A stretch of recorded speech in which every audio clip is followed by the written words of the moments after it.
Good afternoon, everyone. Drake Barak is chairman of the National Hellenic Society and wanted to welcome you all to our special series, NHS Talks. And this is actually our inaugural event for NHS Talks Excellence series, which is our way of highlighting and promoting emerging stars in our community. And with us today is Aynne Kokas, the Associate Professor of Media Studies at the University of Virginia. I'll give you a little bit of a background with her, and then we'll jump right into her topic, which is her up until this point lifelong work of US-China media and tech relations, and we'll get a great update of what she's been working on in the past to where things are at today, and we'll have a little Q&A to move the conversation along. So first, Aynne, thank you for joining us. Oh, it's a pleasure to be here. Let me give you just a little brief background of Aynne, and then she can, I'll turn it over to her. She can jump in. Aynne attended the University of Michigan, PhD from UCLA.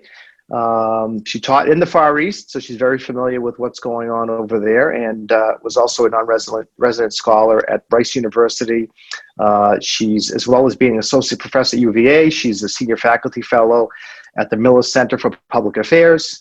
And she's also a term member of the Council for Foreign Relations. She's had numerous research projects.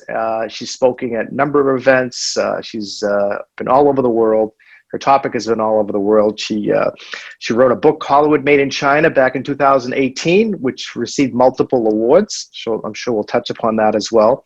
And she's also she's, like I said, she's received tremendous amount of support from a number of organizations, which I can rattle off, which many of our viewers will know about. But the bottom line is she's done some great work, and she loves to share her work and her talents and the project she's worked on, certainly on an academic level, professional level, but also with students, up and coming students as well. So with that, I will turn it over to you, Aynne. Welcome. Thank you, Drake. It is such a pleasure to be here and to be a part of the NHS community, albeit virtually. And I am. It's been a long time that I haven't had the chance that I've had the chance to be able to work with other members of the Greek community, with the churches closed, and with all of us in stay at home. So it's a pleasure to be here. So I am from Detroit. I grew up there in a Greek community, doing Greek dancing and taking Greek language classes, like the torture that many of us have experienced. But actually, that ended up being the foundation of a lot of my early language learning. So when I started school and had that Greek language ability, I was able to kind of jump in really quickly into language study classes. So I started studying Spanish, and then when I was in high school, I had the chance to study Chinese.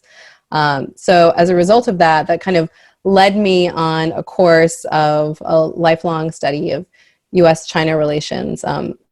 Being from Detroit, I was very interested in the movement of factory jobs from the United States to China in the 1990s. And then I worked in management consulting for a little while, kind of getting the lay of the land in terms of economic and trade relations between the US and China. Then when I was in college at Michigan, I actually had the chance to live in the Beijing film studio. So it was a state-run Chinese film studio, and I left consulting. And after that, I decided that I wanted to just work in media and tech as it related to the US and China.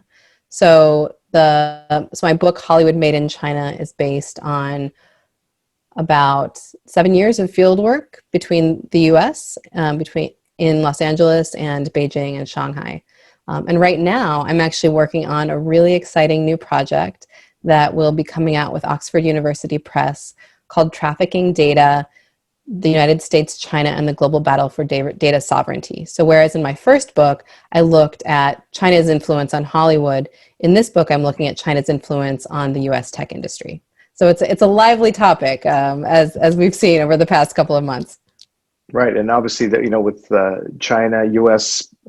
Being in the news quite some time now, there's at a lot of different levels. Obviously, foreign policy, trade, It's obviously great to see, the privacy rules and cyber, and obviously we're going to get a little bit into the TikToks and all that stuff that have been in the news the last year. But what do you see differently at all with the Biden approach to China? Or will it be kind of the same goals as the past has been, same policies, maybe with a more diplomatic tone? Yeah, so it's a really interesting time in US-China relations. We're seeing this transition between the two different administrations. The Trump administration took a very tough line on China, but I don't necessarily see a much softer line in the Biden administration. And we've actually seen examples of this already in the confirmation hearings of Secretary of State Blinken, Secretary of Treasury Yellen, and Secretary of Commerce Raimundo. So in all three of those situations, there was a big emphasis on China as one of the leading U.S. competitors and as a major focus of U.S. foreign policy and U.S. commercial policy. I think that there will be a slightly more nuanced approach in terms of how the Biden administration engages with this. I think one interesting example that has just come out is this idea of the Buy American Act that the Biden administration is advancing. So this is essentially trying to get at a lot of what the Trump administration was discussing about, not purchasing Huawei infrastructure, for example, and putting a lot of Chinese companies on entities lists that forbid U.S. trade with them. And in this case, this is a kind of more positive approach, urging U.S. companies to purchase American products, even if they're more expensive. Because one of the big challenges that companies face is a lot of Chinese tech products do offer a cost advantage, and that happens because the Chinese government is subsidizing them. So it creates a really difficult dynamic where from a cost and a value standpoint, a corporation may be incentivized to actually purchase Chinese tech products that may present some national security challenges because of their cost.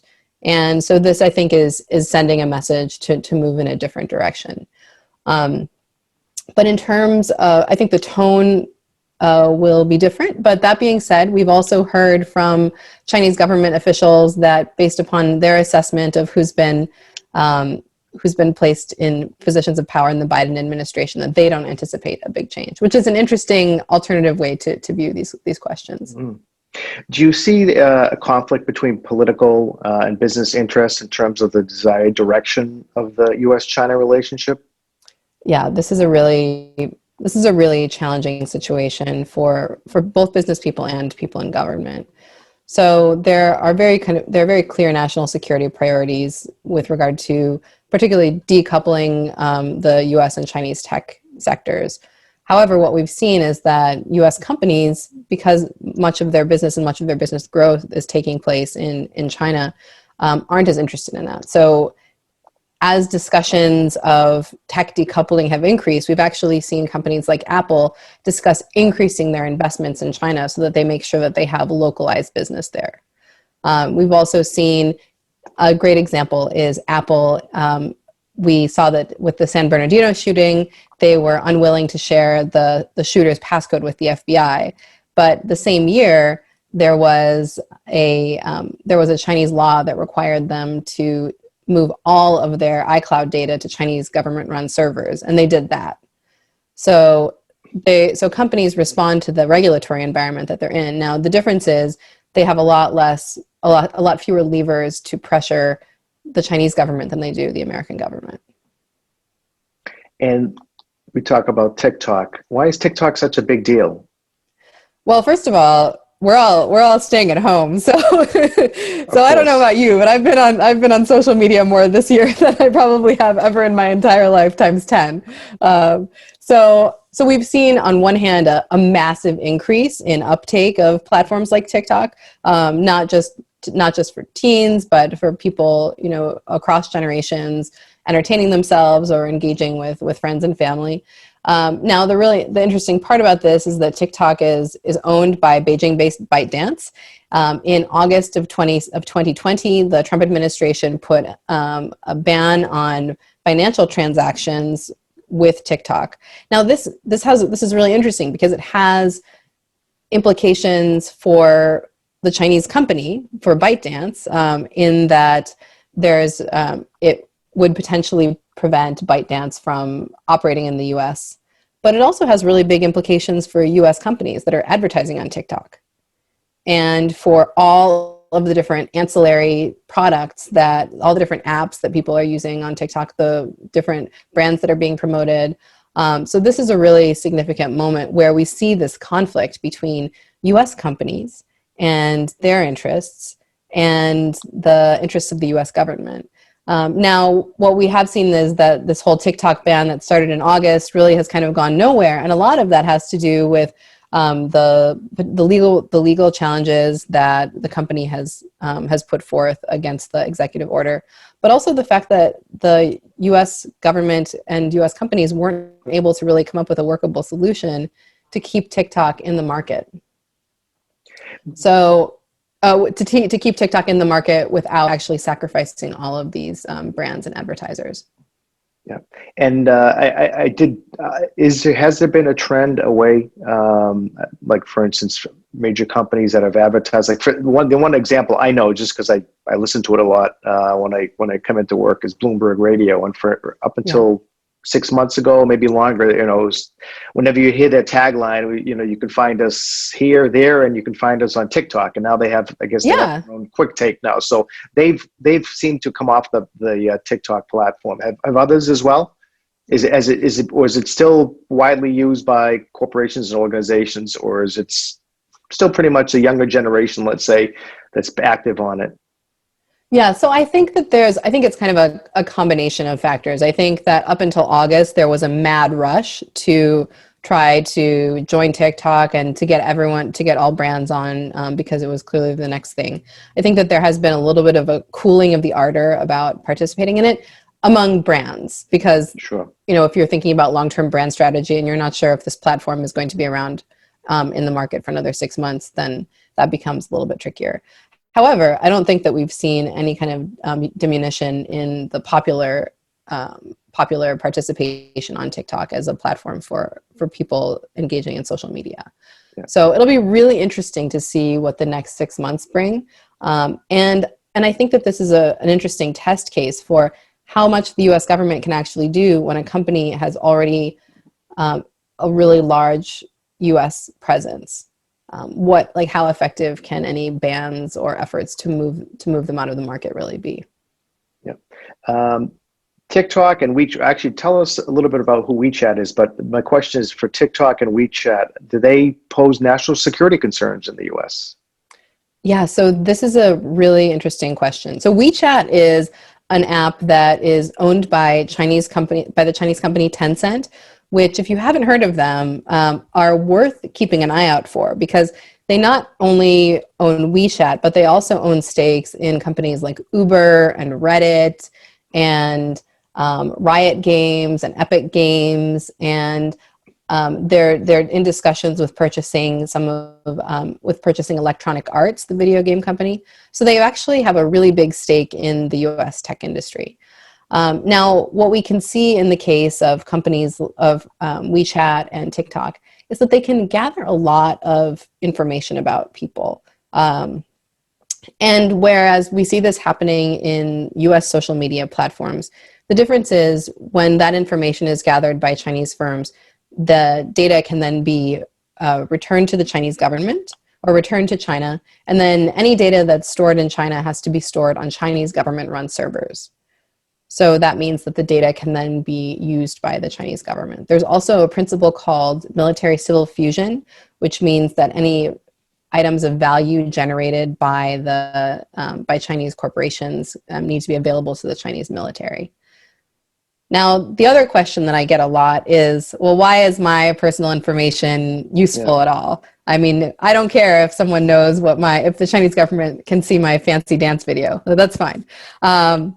So the part that's really interesting here is we can think about something called mosaic theory, which is basically where another country can put together a whole picture of American society by being able to gather extensive data about all of the different types of interactions. So it's not just about you, it's about, and I think actually Greek people are the best people to understand this, Right. because I don't know about you, but my family like gossips a lot, right? And you, so, maybe you only know one little piece of information, but maybe someone else tells you something else, and then you hear something else, and then pretty soon you know everything that the entire community has done without really even trying that hard. And that's actually how social media platforms work on a big scale. So we're seeing that rather than just modeling the Greek community or the families that you know, the Chinese government can then model basically the whole US. Or any users of TikTok, and actually not just users of TikTok, but also their family members and connections. Now that's one kind of intelligence issue, and the U.S. for the U.S. government and U.S. corporations don't have that access. So U.S. platforms don't have access to the Chinese market. So Facebook, you can't get on Facebook legally in China. Now the other thing is just a question of tech competition. So if you think about it, if you as a company can access two of the biggest markets and all of your other competitors can only access one, you have a huge advantage for long-term competitiveness. So this also becomes a question of economic asymmetry and economic competitiveness. And in some ways, I think that that's actually not only the easier part of this equation to understand, but the more immediate threat. Because all of the data that's being gathered on platforms like TikTok and WeChat can be used to create other products like deep fakes or deep fakes, which are kind of synthetic media, like media fakes, like a fake President Obama was a popular one, or a fake Nancy Pelosi, but that can lead to misinformation. But more importantly, they can just be used to advance AI, to develop kind of better predictive analytics or better tools that can be used immediately. And specifically, I know you talked broadly. What specific data, I guess, is most crucial compared to, let's say, some people are afraid of what's picked up off of social media, or even what's, we got this whole, issue about the vaccine now, with a certain population is afraid that, there's markers in the vaccine and there's a conspiracy behind that. But what type of data is really at risk in a platform like TikTok or WeChat? Well, so I think the point that you bring up is a really important one, this idea of mis and disinformation. And I would put that in a different category, but an equally important category. So for mis and disinformation, it's how much control a platform has over what information that people see. And you guys people may know about the Facebook algorithm and how sometimes you might get suggested friends or suggested posts and you're not really sure why or how Facebook knew about that, or certain things get magnified. The same thing is true on TikTok. And just as we've seen extensive mis and disinformation on Facebook, that also can and has happened on TikTok. Now, the key difference in the Facebook and TikTok situations is that TikTok is domiciled in China and has a close relationship with the Chinese government. So while we're seeing huge national security issues connected to Facebook, they still have a requirement to meet U.S. disclosures, U.S. financial disclosures. The U.S. Congress can still bring Mark Zuckerberg in front of a committee and ask him to testify. So there's a little bit more power that the U.S. government has over companies like Facebook, and we've seen that even that power is insufficient for managing mis and disinformation. So if we think about a company being domiciled in China, and they don't have as much of a need or an interest to respond to the U.S. Congress, and they are they're just as non-transparent, just as opaque as Facebook is, that can present some really significant challenges. So in some ways, what I argue in my book, my forthcoming book, is this idea that we see a lot of challenges with Silicon Valley and how it affects democracy. And if the US doesn't handle its problems with Silicon Valley, then those challenges only become more magnified when Chinese tech firms enter the US market. Would, there's been obviously a lot of talk. You mentioned the legal issues and complications, but I mean, would banning TikTok and WeChat be similar to the U.S. building China's firewall? Yeah, so I mean, the Trump administration was very interested in this idea of banning companies. And as a former management consultant, I do have some pro-business leanings, even if I'm an academic. And I think also it's just not an effective strategy. It injects a lot of uncertainty into the market. So we're not sure which companies are going to be banned. So therefore, it's very difficult to make kind of clear long-term decisions. And frankly, there are a lot of workarounds as well. So from my perspective, a more effective strategy would be to develop comprehensive data security regulations in the United States for all companies operating here. Because frankly, Facebook and Google can present national security issues to the U.S. as well, and do in some of their dealings with other countries, as we've seen. But also, I think we're seeing a tide turn where people are starting to become concerned about how their data is being used, how they might be manipulated on social media. And I think moving in that direction of greater oversight of particularly social media platforms, but really all tech platforms that gather personal data, is a kind of long-term growth strategy that the US can employ. So there are other countries, other developed countries are engaging in this. We see Europe using the GDPR, the General Data Protection Regulation. Japan has personal data regulations.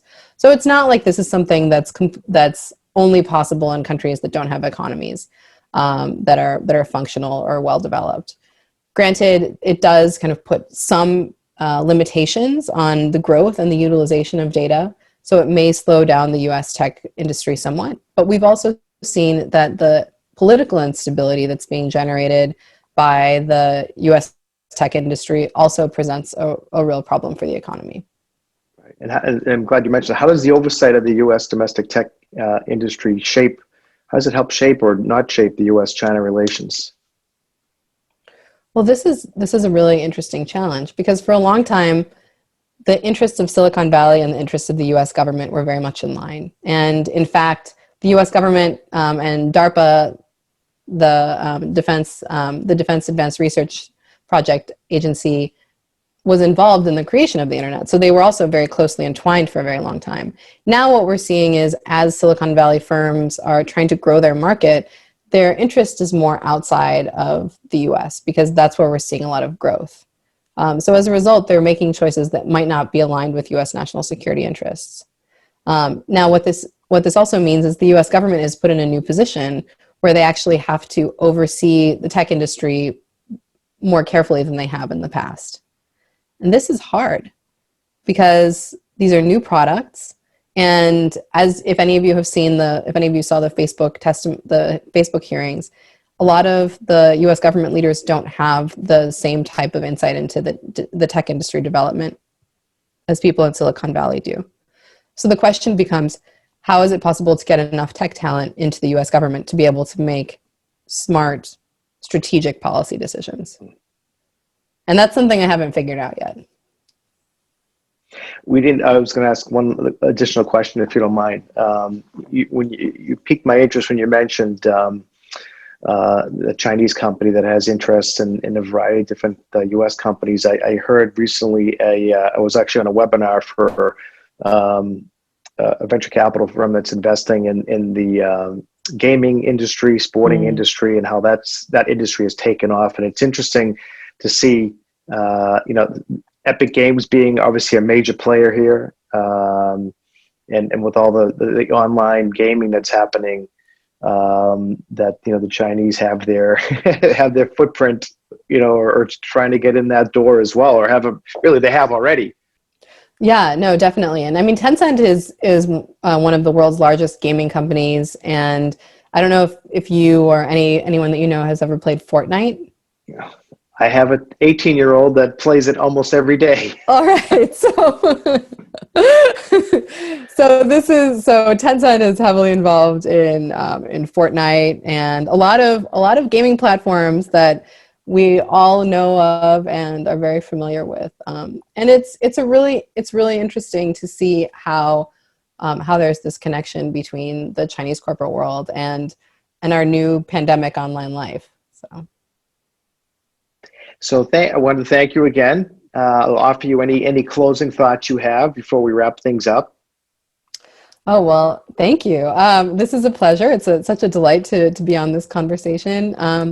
And I don't know, I feel very grateful to be here. And I'd just like to encourage any Greek Americans who are interested in studying Chinese that you can still do it. And just because you study Chinese and not Greek, it doesn't mean that you're not a good Greek. And also that this is a wonderful community to be a part of, and I feel very grateful to be here. So thank you. Well, thank you very much. And there was a special connection, as a lot of us know, China has made some major investments in the country of Greece.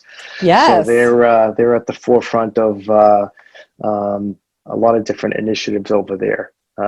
Much to the dismay, I think, of a lot of Greek Americans, but at the same time, the Chinese have a master plan and they're executing it as best as they can. So thank you once again. Good luck with the new book. It's been a pleasure to talk with you today. And again, thank you again for being our inaugural NHS Talks Excellence speaker. Well, it's an honor and a pleasure. Thank you. Oh, thank you. Likewise. Have a great day. Bye. Thank you. Bye-bye.